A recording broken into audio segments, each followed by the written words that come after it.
Good evening po. Magandang gabi po. At akin pong inaanyayahan ng bawat isa na tumayo po tayong lahat at tayo po ay manalangin. Hallelujah. Panginoon, maraming salamat po. Maraming salamat po, Panginoon, sa gabing ito, Panginoon, for this opportunity, Panginoon, na ibinigay mo sa amin na kami po ay muling makakarinig ng iyong salita, Panginoon. Sa gabing ito, Panginoon, samahan mo po kami, Panginoon, at tunay nga, Lord, na sa aking pong pagsasalita, Panginoon, ikaw ang makita, ikaw ang marinig, Panginoon, boses mo ang maririnig, Panginoon. Tago mo po ako sa iyong likuran, Panginoon. Hayaan mo, Panginoon, na malaya kang kumilos, Panginoon, sa aming pong mapapakinggan, Panginoon, at tunay nga po, Panginoon, ang iyong banal na Espiritu, Panginoon, ang siyang kumilos, humipo sa bawat isa, Panginoon, maging ang mga kapatid na narito at maging ang mga kapatid na ngayon ay nakatune in sa FB Live, Panginoon. Salamat po, Panginoon, sa pangalan ni Jesus. Amen, amen, amen. Okay po. Salamat po. Medyo nag-iba na yung stage natin. Medyo maganda na ngayon yung stage. Maluwag na. wala na yung mga speaker dito malalaki. Kaya purihin po ang Panginoon, no? Yung pong pag-uusapan natin ngayon ay ito pong tungkol dito po sa ang topic po natin ay limitasyon, hangganan. So, ano po bang ibig sabihin ng limitasyon, hangganan? No po? Ito po yung pagbibigay natin ng, kuminsan yung pagbibigay natin ng limitasyon sa ating Panginoon, pero hindi natin nakikita yung walang hanggang kapangyarihan ng Diyos. No? Kaya, sige po, basahin po natin yung ating text ngayong gabi, no? Dito po sa Psalm 78, no po?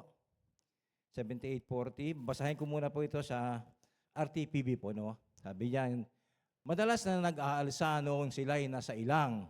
Ang ganitong gawa nila ay labis niyang dinaramdam. Lagi siyang sinusubok. Hindi sila tumitigil, ginagalit nilang lagi itong banal ng Diyos ng Israel. Ang kapangyarihan niya ay ayaw nilang gunitain, gayong sila ay iniligtas sa kaaway nilang taksil.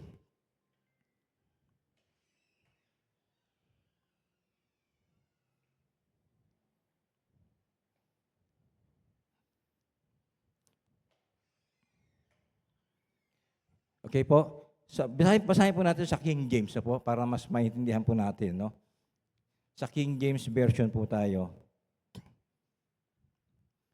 Sabi po dyan sa King James po, how often they provoke him in the wilderness and grieve him in the desert. Yes, again and again they tempted God and limited the Holy One of Israel. They did not remember his power in the day when he redeemed them from the enemy. So pinakikita po rito na hindi makita ng mga Israelites yung kapangyarihan ng Panginoon. Kumbaga sa para bang merong limitado.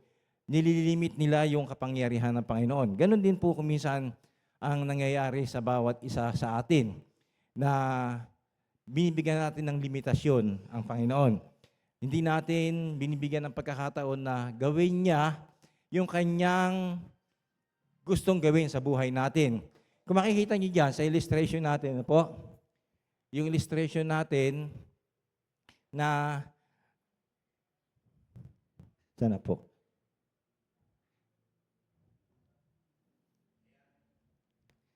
Ito po. Kung makikita niyo rito, di po pa nakikita niyo ito pong pader. Yan pader, ito po tayo. Ito pong pader, ito po yung limitasyon na binibigay natin sa ating Panginoon. Ibig sabihin, hindi natin bigyan ng pagkakataon ang ating Panginoon Diyos na gawin niya yung dapat niyang gawin sa buhay natin. Bakit hindi niya magawa? Kasi po, gawa po nito. Gawa po nitong pader na ito. Kasi itong pader na ito po yung nagbibigay sa atin ng limitasyon. Meron po tayong laging binibigay na restriction sa ating Panginoon. Ibig sabihin, Lord, unauthorized ka. Di ba? unauthorized ka, sinasabing ganyan. Kaya ito, ang nangyari, ito yung limitasyon na binibigay natin sa Panginoon. Kaya kung minsan sabi natin, Lord, bakit hindi ko maramdaman, hindi ko makita yung pagkikilos mo sa buhay ko? Bakit nangyayari yun? Kasi nga, ito po ang nangyayari. Pero ang pag-uusapan po natin, itong B. Ito po. So, alisin na natin tong hindrance. Ang pag-usapan po natin yung letter B. Ito po. Ibig sabihin, pag pinag-usapan natin yung letter B, aalisin natin yung limitasyon, bibigyan natin ng kalayaan ang ating Panginoon na kumilos sa buhay ng bawat isa sa atin. Ibig sabihin, malaya tayo. Ito po kasi yung nangyayari dito po sa 78, na po, sa chapter 78, verse 42, na lagi nilang sinusubok ang Panginoon. Sige po, basahin po natin yung Exodus 32. Medyo may kahabaan po ito, no? Medyo may kahabaan po itong chapter 32 ito kasi po, kung hindi ko po basahin to, hindi po natin maiintindihan. Hindi po natin maunawaan kung ano po yung ibig sabihin ng 78. Dito po. Nang magtagal, sabi po sa chapter 32 po ito, verse 1. Sabi po. Nang magtagal, si Moses sa bundok. Ang mga Israelite ay lumapit kay Aaron, sinabi nila, igawa mo kami ng mga Diyos na mangunguna sa amin, hindi namin alam kung ano ang nangyari sa Moises na yan na naglabas sa amin sa Ehipto. Kung gayon, tipunin niyo ang mga hikaw na ginto ng inyong asawa at mga anak at dalhin sa akin. Sagot ni Aaron. Ganon nga ang kanilang ginawa. Kinuha ni Aaron ang hikaw at tinunaw. Ibinuhos niya ang isang hulmahan at ginawang hugis na guya. Pagkayari, sinabi nila, Israel, narito ang Diyos mong naglabas sa iyo sa Ehipto. Nang ito'y makita ni Aaron, gumawa siya ng altar sa harap nito at sinabi sa mga tao, ipagpista natin bukas si Yahweh. Kinabukasan, maaga silang bumangon at naghandog ng mga hayop at sinunog sa altar.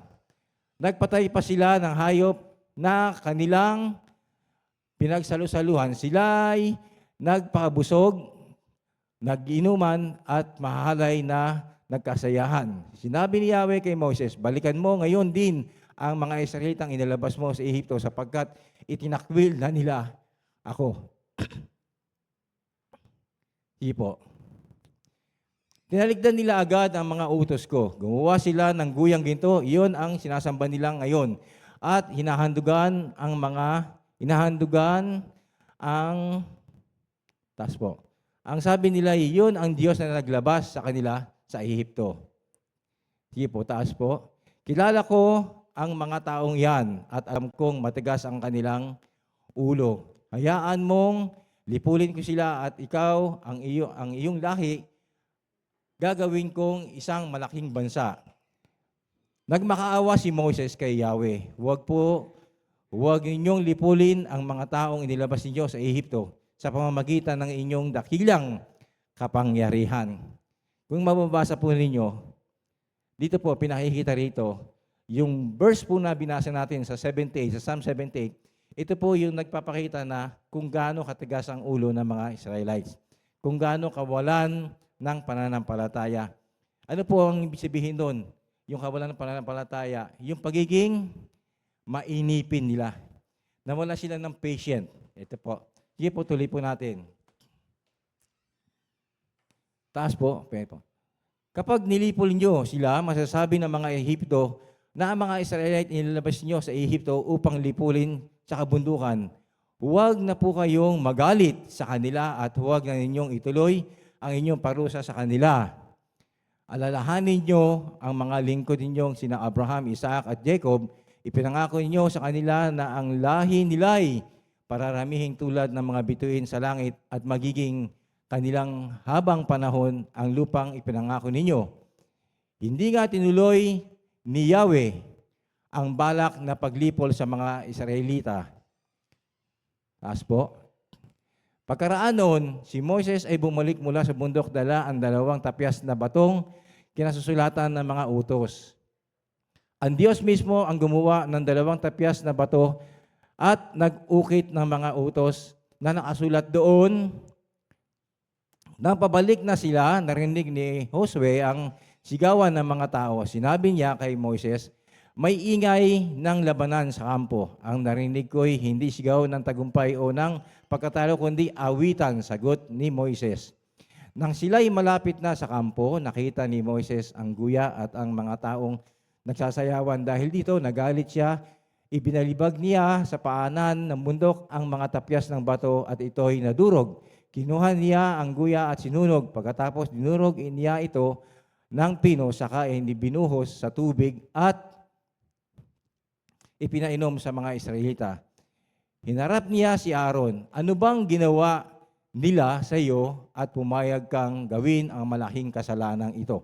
Kung makikita nyo doon sa una, bakit sa verse 1, bakit sumunod si Aaron doon sa kagustuhan ng mga Israelita na gumawa ng guya?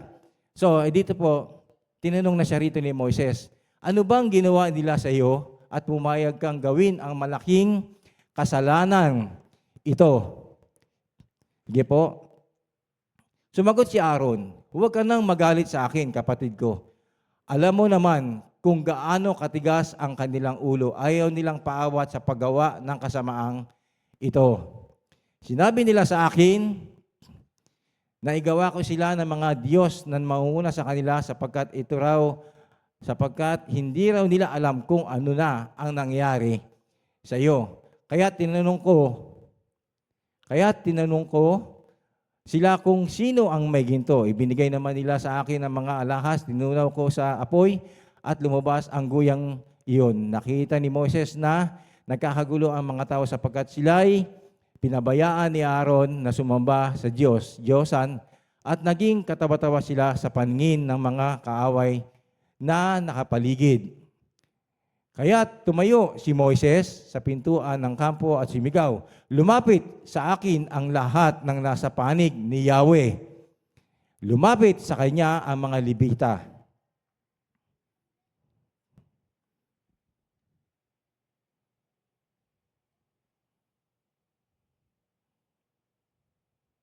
Lumapit sa akin ang mga Levita. Sinabi sa kanila ni, pataas po, pakibalik po. Kaya tumayo si Moises sa pintuan ng kampo at sumigaw, lumapit sa akin ang lahat ng mga nasa panig ni Yahweh at lumapit sa kanya ang mga Levita.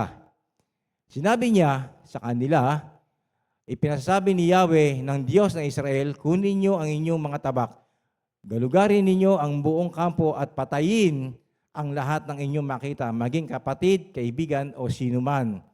Sinunod ng mga Levita ang utos ni Moises at may 3,000 katao ang napatay nila ng araw na yon. Sinabi ni Moises, ngayon inilaan ninyo ang inyong mga sarili sa paglilingkod kay Yahweh dahil sa pagkamatay ninyo sa inyong mga anak at mga kapatid, kaya tatanggapin ninyo ngayon ang kanyang pagpapala. Kinabukasan, sinabi ni Moises sa mga tao, napakalaki ng nagawa ninyong kasalanan. Aakit ako ngayon sa bundok at mananalangin kay Yahweh. Baka sakaling maihingi ko kayo ng tawad. Baka, sabi po dyan ni Moises, baka sakaling maihingi ko kayo ng tawad. Umakit nga sa bundok si Moses at nanalangin kay Yahweh. Sinabi niya, napakalaking pagkakasala ang nagawa ng mga tao. Gumawa sila ng Diyos-Diyosang ginto. Ipinakiusap ko pong patawarin na ninyo sila.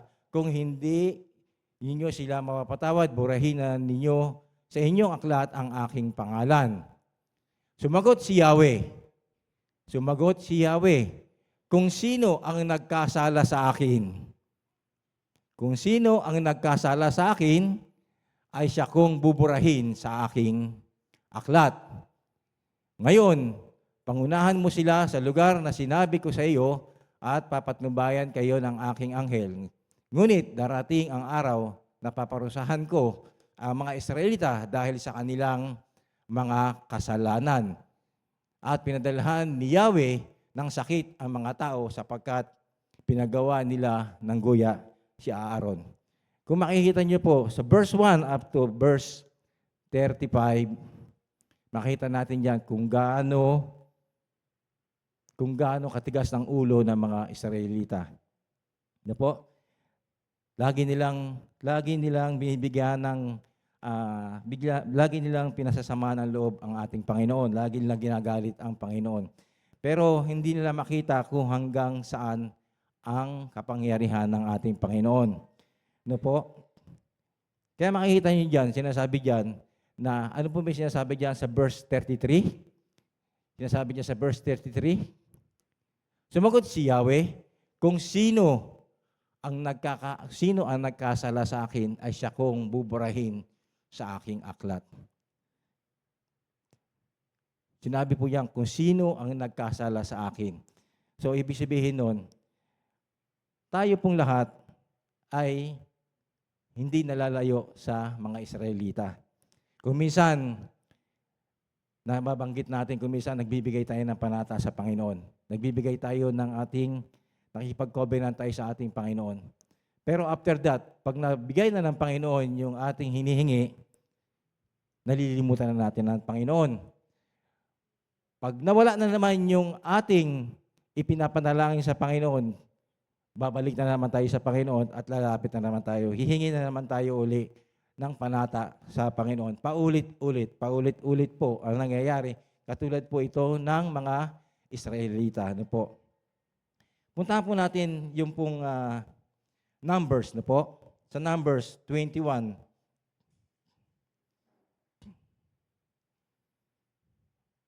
Numbers 21, verse 1 po, up to 9.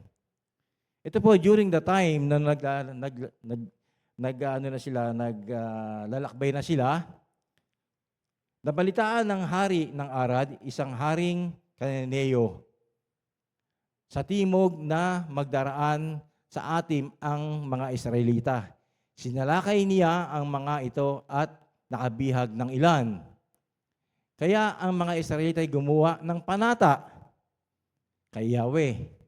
Sabi nila, tulungan niyo kaming talunin ang mga taong ito at wawasakin namin ang kanilang mga lungsod para sa inyo. Di po ba? Ganyan po madalas ang nangyayari.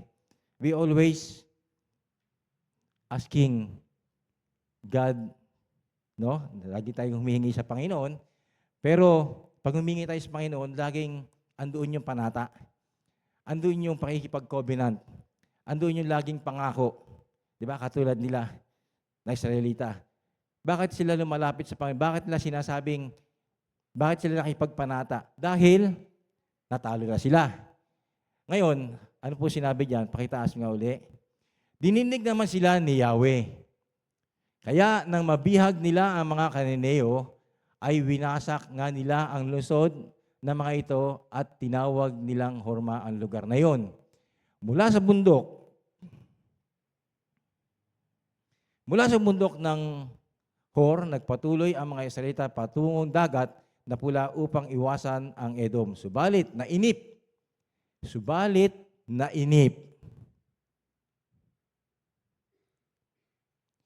nainip sila sa pasikot-sikot na paglalakbay. Nakikita niyo po, nainip. Yung minsan, yan po ang nangyayari sa atin. Meron tayong nagpipray tayo, we always praying to the Lord. Pero ano po ang nangyayari? Naiinip po tayo. Nagkakaroon tayo ng pagkainip. Sa pagkainip natin, gumagawa na tayo ng sarili nating kapamaraanan. Hindi na natin naalala kung gaano makapangyarihan ng ating Panginoon. No? Kaya dito, sabi niya, matapos silang tulungan ng Diyos, balik na naman sila sa dati nilang gawain na walang tiyaga. Mainipin at pagreklamo sa Diyos. Laging nagreklamo. Naiinip, nagreklamo. Mananalangin, pag hindi nasagot ang panalangin, ano nangyayari? Naiinip, gumagawa ng sariling kapamaraanan. Kapag napahamak, Sino ang sisisihin? Sasabihin, pinabayaan ako ng Diyos. Mostly, ganyan po ang nangyayari. During the time, sa mga nag-a-abroad, no po? Especially doon sa mga domestic helper. Marami pong nangyayaring ganyan. Napakaraming domestic helper ang nadidisgrasya. Maraming napapahamak. Pero, ang nangyayari, alam nilang mapapahamak sila, pero pipilitin pa rin nilang mag-abroad. Pipilitin pa rin nilang pumunta doon sa lugar na alam nila na mapapahamak sila. Ano pong ginagawa nila? Makikipag-usap sila para, ano pong gagawin? Dadayain para lang makaalis sila. Pero pag nakaalis sila, nakandun na sila sa abroad, may mangyayaring hindi maganda. Ibig sabihin, ano po ang ibig sabihin nun? Ano pong ibig sabihin nun? Ngayon pa lamang sa ating buhay, meron nang ginagawa ang ating Panginoon kung minsan hindi natin pinapansin. Hindi natin binibigyan ng pagkakataon ang ating Panginoon na gawin niya yung gusto niyang gawin sa buhay natin. Kasi binibigyan natin siya ng limitasyon. Merong laging restriction ang Panginoon sa buhay natin.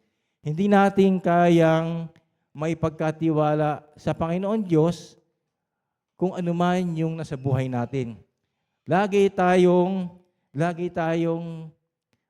gumagawa ng sarili nating kapamaraanan.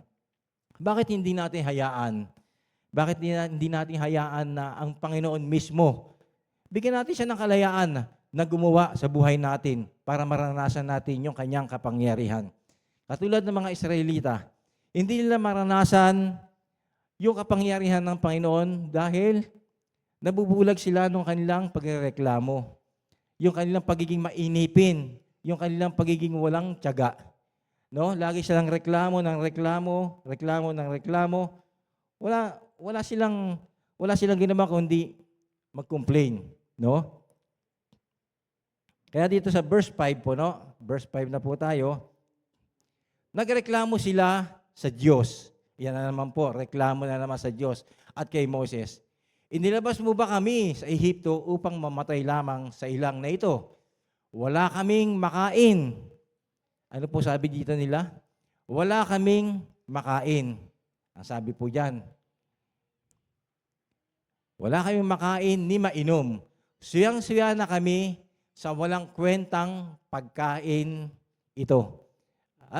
Kung mabasahin niyo mabuti, ano po nakikita niyo diyan? Ano po nakikita niyo diyan? Di ba sabi nila diyan, wala kaming makain.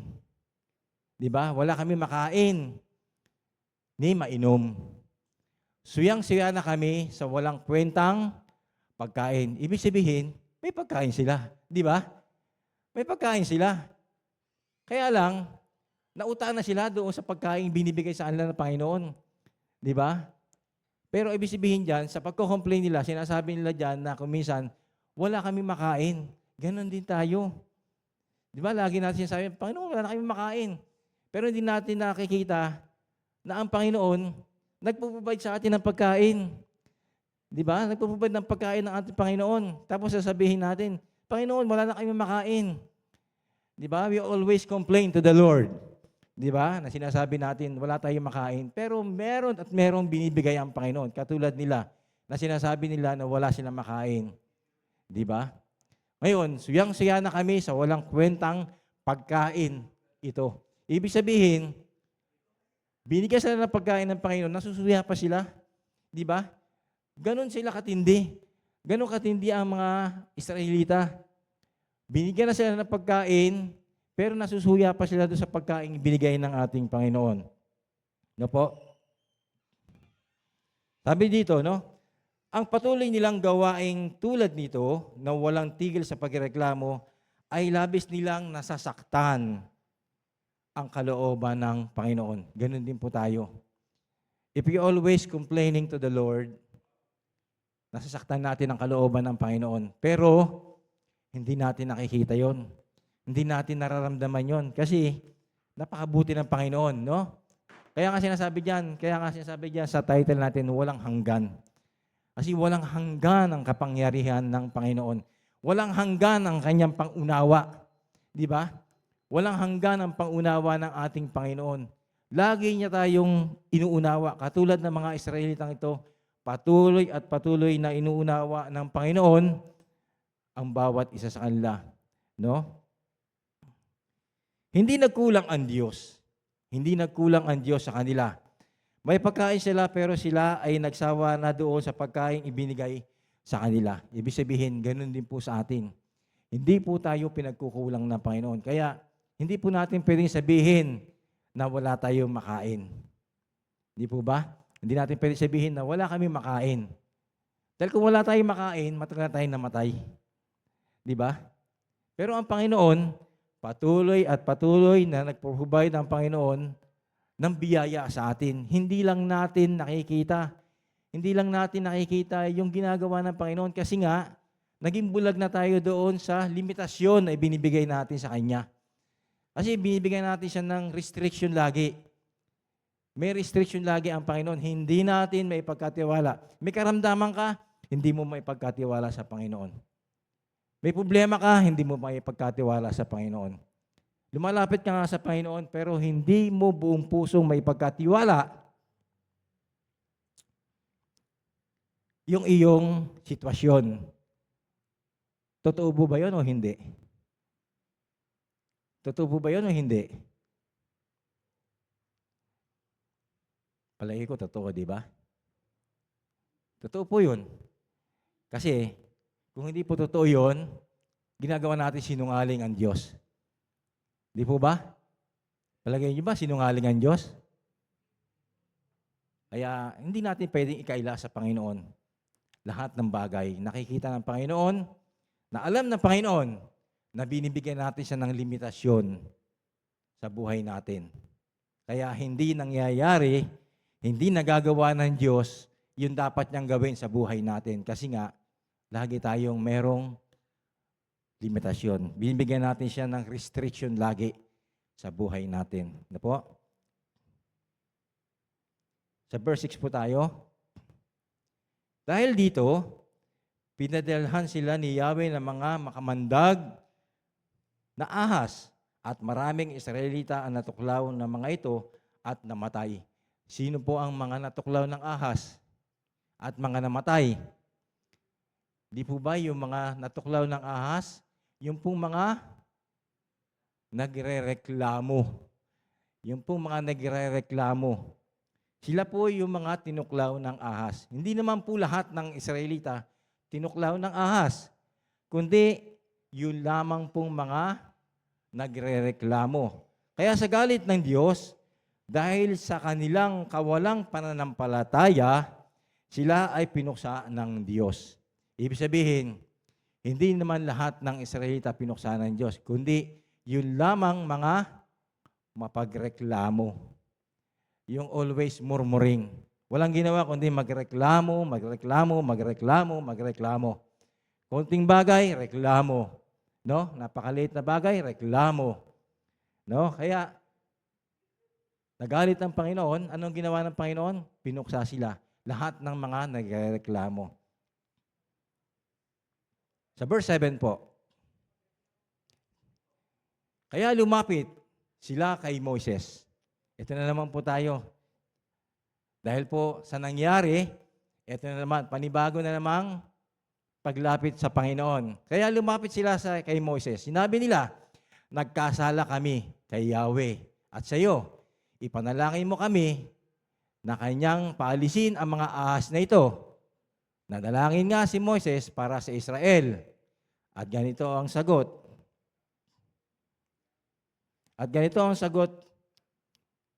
Sa kanya ni Yahweh, gumawa ka ng isang ahas na tanso. Ilagay mo yon sa dulo ng isang mahabang kahoy. Sino mang maktuklaw ng ahas at tumingin doon ay hindi mamamatay.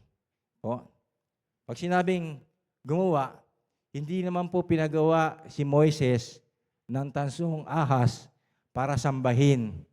Di po ba? Hindi naman sinabi ng Panginoon sa kanila na gumawa ka ng tansong ahas para sambahin nyo. Ano po ang sabi ng Panginoon diyan? Pinagawa sila, lahat ng tumingin, lahat ng mga natuklaw ng ahas, tumingin doon sa tansong ahas. No po?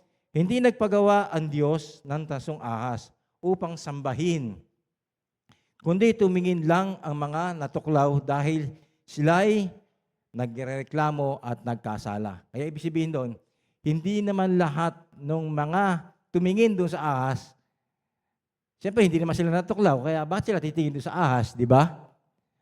Ang sinasabi doon, kung sino lamang yung natuklaw. Kaya, iwasan po natin magreklamo ng magreklamo. Kasi po, baka may isang araw, nandyan ay ahas na tutuka sa'yo. Ano po? Mamaya, andyan ay ahas, hindi mo alam. Tuklawin ka na lamang dahil sa karereklamo. Ano po? Ganun nga, sa verse 9 po. Ganun nga ang ginawa ni Moises. Kaya lahat ng natuklaw ng ahas ay tumingin sa ahas na tanso at hindi nga namatay. Ibig sabihin, di po ba, ginawa yung ahas na tanso hindi para sambahin nila, kundi para tingnan. Na po? Basahin po natin yung John 3:14 to 15 po.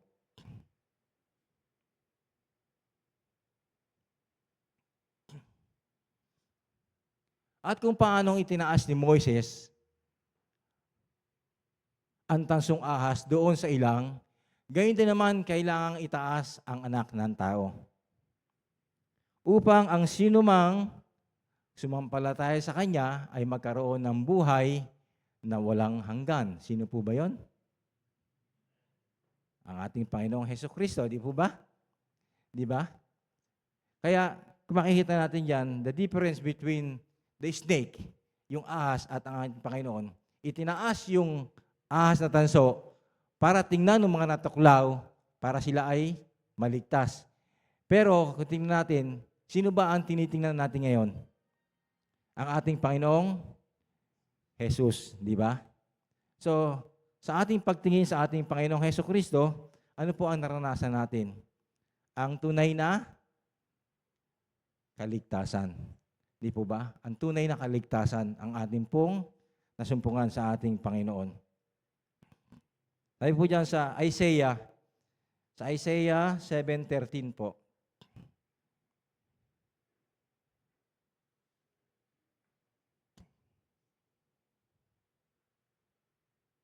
At sinabi ni Isaiah, makinig kayo, sambahayan ni David. Hindi ba sapat na subukin ninyo ang pagtitiis ng mga tao at pati ang pagtitiis ng aking Diyos ay inyong sinusubok? Ibig sabihin, sino po nagsalita nito? Si Isaiah, no? Si Isaiah na po. Sabi sa 14, dahil dito, si Yahweh mismo ang magbibigay sa inyo ng palatandaan. Maglilihi ang isang dalaga at magsisilang ng isang sanggol na lalaki at tatawagin sa pangalang Emmanuel. Nakita niyo po dyan? Yan po ang hindi nakita ng Israelites. No po? Yung kapangyarihan ng ating Panginoon. Hanggang ngayon, kahit marami sa atin, marami sa mga Kristiyano, naturingang Kristiyano, pero hindi pa rin nakikita yon. Hindi rin nakikita kung ano ang ginagawa ng Diyos. Kung gaano kalawak yung kapangyarihan ng Diyos. Walang hanggan ang kapangyarihan ng Diyos. Kaya niyang gawin ang lahat sa buhay natin, kaya lang hindi natin maranasan. Kasi nga, sa kawalan natin ng pananampalataya. Kawalan ng pananampalataya, kawalan ng pagtitiwala, kawalan ng pananalig sa ating Panginoon. No? Pero, kung titingnan nyo dyan, kung gaano tayo kamahal ng Panginoon. Di ba? Makikita niyo diyan, kahit paulit-ulit na nagkakasala ang mga Israelites, ganun pa rin sila kamahal ng Panginoon. Di po ba? Makikita niyo diyan, sinabi nga diyan ni Isaiah, no? Dahil dito, si Yahweh mismo ang magbibigay sa inyo ng palatandaang maglili ang isang dalaga at magsisilang ng isang sanggol na lalaki at tatawaging Emmanuel. Sabi nga po rito, bagamat ganun ang ginawa ng Diyos sa mga taga-Israelita, may mga pinuksa. May mga pinuksa. Sino po may mga pinuksa? Yun yung mga mapagreklamo. Yung mga pinuksa, ano? Mga pinuksa dahil sa kanilang walang ginawang pagrereklamo. No po? At namatay. Patuloy na gumagawa ang Diyos para sa ikaliligtas ng tao. Yun po ang hindi nakikita ng iba. No po? Hindi na nakikita kung paano ang ginagawa ng Diyos sa buhay natin. No? Ang nakikita natin lagi, yung sitwasyon natin. Alam nyo, nung nasa Saudi po ako, at tulad ng nabanggit na Pastor Negs, ilang beses ko nakita yung Mount Sinai. Sabi nga nila, ang Mount Sinai wala sa Saudi. Pero nasa Saudi po ang Mount Sinai. Yung sinasabi po ni Pastor Negs, kasi nasa Rubing po ako, ilang beses ko po nakikita yon dahil yung pong site na pinupuntahan namin, mataas na bundok, yung radar. So natatanaw lahat doon, kaya nakikita ko, ilang beses ko nakikita yung Mount Sinai. Kung titingnan nyo yung Mount Sinai, bukod tanging naiiba siya sa mga bundok. Naiiba yung itsura niya, naiiba yung kulay niya. Ang kulay niya para siyang abo. Ang kulay ng Mount Sinai. Pero kung titingnan nyo yung mga bundok doon sa Saudi, pag tingnan nyo sila, ang kulay nila, kulay brown. Kasi puro bundok. Pero pag nakita niyo yung Mount Sinai, ang kulay niya para siyang abo ang kulay niya. So, ilang beses ko nakita yan. So, doon ko rin nakita kung paano ipinoprovide ng Panginoon yung kanyang biyaya. No? Doon ko rin nakita yung isang napakalaking bato. Napakalaking bato na sobrang taas ng lugar. Mag-iisip ka kung bakit merong lumalabas na tubig doon sa ilalim ng bato. May lumalabas na tubig doon sa ilalim ng bato na hindi mo minsan maintindihan. Bakit nagkaroon ng tubig na lumalabas doon sa ilalim ng bato? Pag hinipo mo yung tubig, napakalamig niya. Sobrang lamig ng tubig. Kaya, makita nyo kung gaano kapangyarihan ng Panginoon, no? Doon lang makikita natin na paano nangyari yun na magkaroon ng isang bukal ng tubig doon sa napakataas na bundok. At saka doon ko rin nakita na sa napakataas ng bundok, nakita ako ng isang napakaraming balat ng shell. Balat ng shell. Yung mga balat ng parang mga talaba. Ganon. Kung isipin nyo, paano nangyari yun? Na kung ilang napakahabang panahon na ang lumipas, pero bakit magkaroon ng ganong karaming balat ng shell doon sa bundok na yon? Ibig sabihin, nagpapatunay lamang na lumubog yung bundok na yon during that time. Di po ba? Ni Noah. Kaya, doon makikita natin na ang Panginoon hindi nagkukulang. No? Kaya, iwasan po natin. No? Iwasan po natin na tayo ay mawala ng pananampalataya sa Panginoon. Alisin po natin. Katulad po ng illustration natin kanina, alisin po natin yung hindrance, no? Kung ano po yung nagiging sagabal, kung ano po yung nagiging dahilan kung bakit hindi natin matanggap yung mga biyaya, yung mga pagpapala ng Panginoon sa buhay natin. Kasi nga, lagi natin binibigyan ng restriction ng Panginoon. Di ba? Makikita niyo yung pintuan doon? Ano ba yung nakikita niyo sa pintuan doon? Papuntang tech booth. Ano po nakikita niyo ron? Authorized person only. Ganun ang tingin natin sa Panginoon. Lord, hindi ka pwede pumasok doon, hindi ka authorized. Di ba? Ganun ang ginagawa natin kung minsan sa Panginoon. Lord, hindi ka pwede. Hindi ka authorized para sa problema ko. Hindi ka authorized para sa mga nangyayari sa buhay ko. Ganun ang ginagawa natin. Binibigyan lagi natin ng hadlang. Hindi natin hayaan na kumilos ang Panginoon. Malaya siyang kumilos sa buhay natin para makita natin kung gaano kalawak, kung hanggang saan ang kapangyarihan ng ating Panginoon. Ito po. Sa verse 15 po, sabi po dyan, gatas at pulot ang kanyang kakainin kapag marunong na siyang umiwas sa masama at gumawa ng mabuti.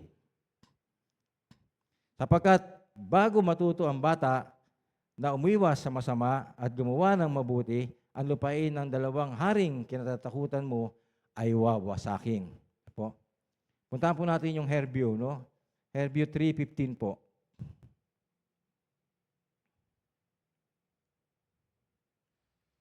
Ito nga sinasabi sa kasulatan.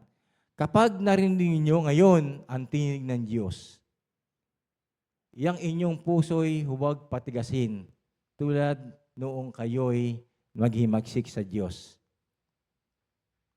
Ano po sinasabi dito? Kapag narinig niyo ngayon ang tinig ng Diyos, marami po sa atin ganyan eh. Narinig natin ang tinig ng Diyos pero pinagmamatigas natin yung puso natin. Hindi natin siya makuhang tanggapin sa buhay natin. No po? Lagi nating pinatitigas yung kalooban natin. Na kaya sasabi diyan, kapag narinig nyo ngayon ang tinig ng Diyos, yang inyong puso'y huwag patigasin tulad noong kayo'y maghimagsik sa Diyos. Katulad ng mga Israelites. No? Ilang beses lang narinig ang salita ng Panginoon. Pero, ano ginagawa nila? Hindi nila binibigyan ng pagkakataon ng Panginoon. Pinatitigas nila lagi ang puso nila. Sino ang naghimagsik laban sa Diyos? Kahit na narinig nila ang kanyang tinig, hindi ba't ang mga inilabas ni Moses sa Ehipto? Ano po? Hindi nila makita kung ano ang ginagawa ng Diyos sa buhay nila. Kumbaga sa ano, para bang yung ginawa ng Panginoon sa kanila, hindi nila nakikita yung kapangyarihan ng Panginoon.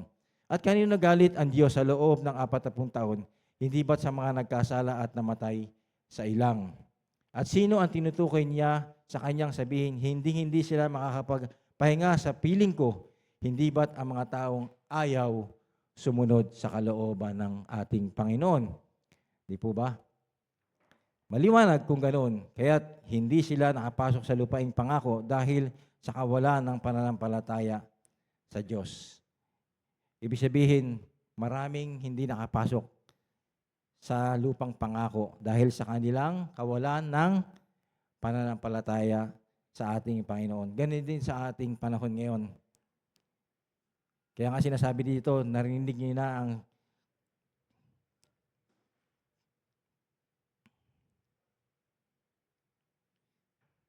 Kaya sasabi dito na narinig nyo ang narinig na ninyo ang tinig ng Diyos, yung puso nyo ay huwag patigasin tulad noong kayo maghimagsik.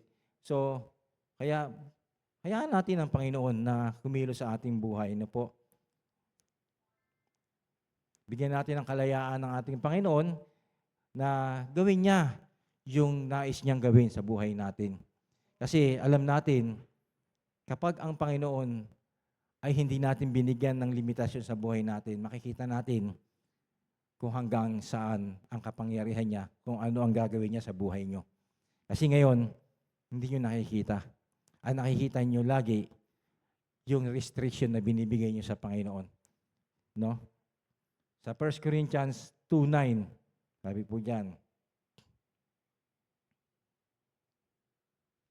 1 Corinthians 2:9. Subalit tulad ng susulat, hindi pa nakikita ng mata o narinig ng tenga. Hindi pa nakikita ng mga mata o narinig ng tenga. Di po ba? Hindi pa sumasagi sa isip ng mga tao ang mga inihanda ng Diyos para sa mga umiibig sa Kanya. Di po ba? Hindi pa natin nakikita. Lalong-lalo na doon sa hindi umiibig sa ating Panginoon. Nagiging bulag tayo.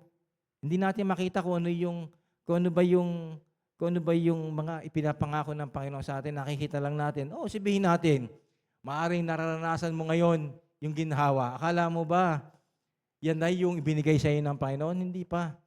Ibig sabihin, kung nakakaranas ka man ng kaginawahan ngayon, kung nakakaranas ka man ng mga pagpapala ngayon, naranasan mo man yung mga nagkakaroon ka ng magandang sasakyan, nakakapunta ka ng mga iba't ibang lugar, nakakapunta ka ng iba't ibang bansa. Akala mo ba, yan na yung talagang inihanda sa iyo ng Panginoon sa buhay mo? Hindi pa. Di ba? Meron pa siyang mas maganda pang inihanda dyan sa mga nararanasan mo ngayon. Kaya, tingnan po natin na hindi pa sumasagi sa isip natin yung talagang inihanda ng Panginoon. Kung minsan, kahit isipin natin, hindi natin kayang abutin. Meron tayong mga panalangin, meron tayong mga prayers na idinudulog sa ating Panginoon, pero hindi pa natin natatanggap. Pero ang Panginoon, hindi niya nalilimutan yung mga prayers na yon, no? Kung tayo ay nanalangin, di ba? Sino ang mga nag-testimony nung sabi na yung don't watch, di ba? Yung gumigising ng mga madaling araw, di ba? Di ba? Yung 3 o'clock in the morning up to 6 o'clock in the morning, di ba? Ilan na yung nagpatotoo tungkol dito na talagang dumidinig ang Panginoon sa panalangin during that time. Kasi sa oras na yon, doon na nanalangin din ang Panginoon, no? Kaya sabi po rito, no? Ngunit ito'y inihayag na ng Diyos sa atin sa pamamagitan ng Espiritu. Ito po ang wala during the time ng Israelites. Walang Espiritu. Kasi hindi pa pinapanganak ang ating Panginoong Hesukristo. Pero sinasabi sa Bible, during the time, ang Panginoon kasama na ng Diyos noong pamandin. Ano po? Ngunit ito inihayag na ng Diyos sa atin sa pamamagitan ng Espiritu. Sinasaliksik ng Espiritu ang lahat ng bagay, maging ang pinakamalalim na layunin ng Diyos.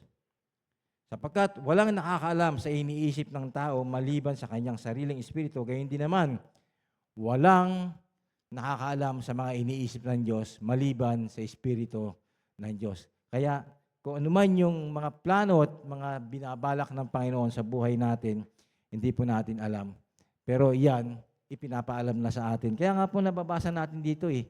Di ba? Kaya nga po nababasa natin dyan na ipinakikita na dyan na meron nang talagang inihanda ang Panginoon sa buhay sa bawat isa sa atin na meron tayong nakalaan na napakalaking biyaya sa ating Panginoon. Kaya lang, hindi pa natin nakikita. Di ba? Hindi pa nakikita ng ating mga mata. Kaya sinasabi niya, hindi pa nakikita, hindi pa sumasagi sa ating tenga o hindi pa naririnig yung mga inihanda ng Panginoon sa buhay natin. Ang nakikita lang lagi natin, okay, meron tayo ngayon, bukas wala, meron tayo ngayon, meron tayong mga natatanggap ng mga biyaya, may mga blessing tayo natatanggap, akala natin, sapat na lahat yan. Akala natin yan na yung pinakamagandang inihanda ng Panginoon. Pero hindi nyo alam na meron pang mas magandang inilaan sa atin. No po? Ang tinanggap natin ay hindi ang espiritu ng sanlibutan, kundi ang espiritu na mula sa Diyos upang maunawaan natin ang mga kaloob niya sa atin. Ibig sabihin diyan, dito pa lang, sa espiritu ng binigay sa atin ng Panginoon, ipinauunawa na sa atin ng Panginoon kung ano yung mga kaloob na maaari nating matanggap mula sa Kanya. Di po ba? Sa John 16:23 po.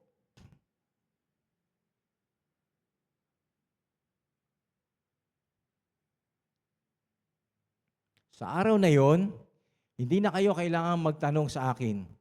Pakatandaan ninyo, anumang hingin nyo sa Ama sa aking pangalan, ay ibibigay niya sa inyo. Ito po ang pangako ng ating Panginoong Hesukristo, no po? Na anuman ang ating hingin sa Ama, sa pangalan niya, ay ibibigay niya sa atin. Hanggang ngayon, wala pa kayong hinihingi. Di po ba? Wala pa kayong hinihingi sa Kanya sa aking pangalan.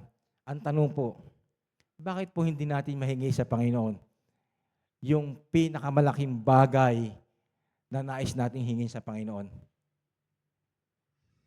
Meron na po bang nanalangin sa inyo na magkaroon kayo ng napakalaking bahay, magkaroon kayo ng mansyon, magkaroon kayo ng magandang sasakyan, magkaroon kayo ng isang sasakyan na sinasabi natin, magkaroon kayo ng isang Mercedes-Benz, magkaroon kayo ng isang Lexus? Nasubukan niyo na ba ipanalangin sa Panginoon yon? Nasubukan niyo na ba ipanalangin sa inyo? Yung pinakamalaking panalangin na pwede nating idalangin sa Panginoon? Naidalangin niyo na ba yon? Nasubukan niyo na ba? Hindi pa. Di ba? Hindi pa. Bakit? Bakit hindi natin mahingi sa Panginoon? Dahil bakit po? Nag-aalinlangan po tayo. Di ba? Nagkakaroon tayo ng pag-aalinlangan na nag-aalinlangan tayo na baka hindi kayang bigay ng Diyos yun. Di ba? Kaya nga, sa pananalangin natin, malaya tayong humiling sa Panginoon. Yung pinakamalaking pwede mong hilingin sa Panginoon, hingin mo sa Panginoon. Dahil nga sinasabi rito na wala pa tayong hiningi sa Panginoon, wala pa tayong hiningi sa Diyos Ama, sa pangalan ng ating Panginoon. So, pag hiningi natin yon, tatanggapin natin, di ba? Sinasabi diyan, di ba? Humingi kayo at kayo'y tatanggap upang malubos ang inyong kagalakan. Hindi natin magawa. May karamdaman ka, humingi ka sa Panginoon. Lord, pagalingin mo ko. Alam ko makapagaling mo ko. Di ba? Pero ano nangyayari? Bakit hindi ka gumagaling? Dahil nagkakaroon ng ano po? Nagkakaroon ng alinlangan. Kakaroon ka lagi ng alinlangan. Lagi mong binibigyan ng restriction ng Panginoon. Dahil nga nagko-confuse ka. Panginoon, kaya mo ba akong pagalingin? Panginoon, magagawa mo ba ito? Di ba? Ganun lagi ang nangyayari sa atin. Kaya natin ang Panginoon. Bigyan natin ng pagkakataon ng ating Panginoon Diyos na gawin niya ang lahat ng gusto niyang gawin sa buhay natin. Na alam natin na ito ay sa ikabubuti ng bawat isa. Sa ikabubuti natin. Sabi po diyan, ang mga ito'y sinabi ko sa inyo ng patalinghaga, subalit darating ang panahon, hindi na ako magsasalita sa inyo sa ganitong paraan, tuwirang ko nang sasabihin sa inyo ang tungkol sa Ama. Sa araw na yun, sabi po rito, sa araw na yun, hihingi kayo sa Kanya sa aking pangalan at hindi ko sinasabing ako mismo ang hihiling sa Ama para sa inyo. Mahal kayo ng Ama. Minamahal niya kayo sapagkat ako'y minahal ninyo at naniwala kayo na ako'y nagmula sa Diyos. No? Kaya, kung bibigyan natin ng pagkakataon lang ang Panginoon na gumawa sa buhay natin, makikita natin kung hanggang saan ang kapangyarihan ng Panginoon. Kaya nga, yung title natin, limitasyon at yung hangganan. No? Kung makikita niyo diyan, at kung makikita niyo rin diyan yung ating illustration na yung pakita mo nga uli, Angelica.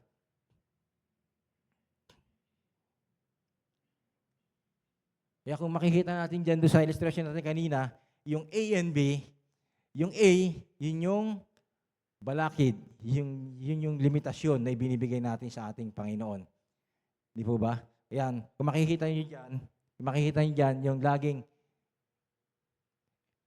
ito tayo. Ito yung limitasyon na binibigay natin sa Panginoon. Hindi natin makita yung ano ang gagawin ng Panginoon sa buhay natin. Pero kung tayo ay tatanggalin natin yung limitasyon na yan, ano makikita natin? Makikita natin yung walang hanggang kapangyarihan ng Panginoon. Makikita nyo doon sa letter B. No po? Kaya purihin pong Panginoon. Palakpakan natin ang Panginoon. No po? At alam natin na ang Panginoon ay hindi nagkulang sa atin. Huwag po natin sabihin lagi na wala po tayong makain. Dahil kailanman, laging merong ipinoprovide ng Panginoon sa atin na makakain natin, maiinom natin. At yung hangin na tinatanggap natin sa Kanya araw-araw, isang biyaya na po ng Panginoon yan. Ano po? Kaya, sige po, tayo po'y manalangin. Panginoon, maraming salamat po, Panginoon, sa kabutihan mo. Salamat po, Panginoon, sapagkat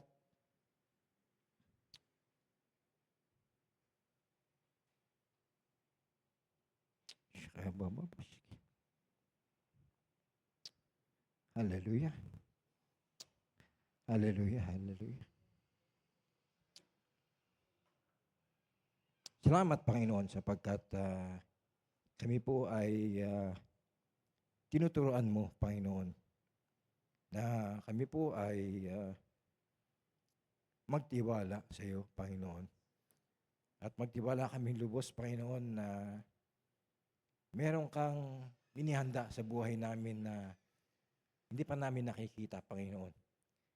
Kung aalisin po namin yung mga balakid, Panginoon, kung aalisin namin yung limitasyon na ibinibigay namin sa iyo, Panginoon, at hahayaan ka namin na kumilos sa buhay namin, malaya kang kumilos sa buhay namin, ay tunay nga po, Panginoon, na makikita namin ang iyong masaganang biyaya, makikita namin ang iyong masaganang pagpapala sa buhay ng bawat isa sa amin. Kaya, Panginoon, salamat po, Panginoon, sa mensaheng ito, Panginoon. Hayaan mo, Panginoon, na ito po ay baunin namin, Panginoon. At tunay nga po, Panginoon, na ito po ay matanim sa aming puso't isipan. Salamat po, Panginoon. Sa pangalan ni Jesus, Amen.